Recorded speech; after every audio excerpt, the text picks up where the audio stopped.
Hi guys, Moy nga pala, local racer dito sa Vertis North.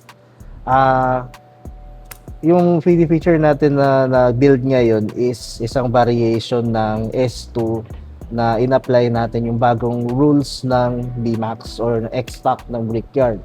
So, dati kasi yung S2, hindi mo po siya po pwedeng lagyan ng small diameter na wheels, which is yung pinaka main tawag dito advantage ng mga CFM saka mga FMA kasi nilalagyan ng small diameter, pwedeng stability sa track.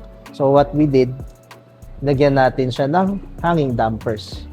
Yung dalawang dalawang uh, dito opening, dalawang holes dito sa may front uh, front bumper ng S2, pwedeng lagyan yan ng cap screws. Tapos naglagay lang ako ng AR na side damper, tapos carbon na yung ball damper na na plate, and then in-screw ko siya dito sa S2 kasi S2 just to tawag dito para terno siya, no, with 4 attachment points. Ito, kung ma-zoom ninyo, meron siyang attachment point dun sa loob na 4 para talagang wala siyang galaw. Okay. Performance wise naman, okay naman siya kahit hindi ka maglagay ng damper sa harap.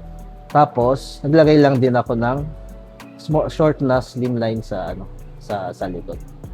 Ayun. So, yun. Okay na. Then 12, 13 sa harap, then 19s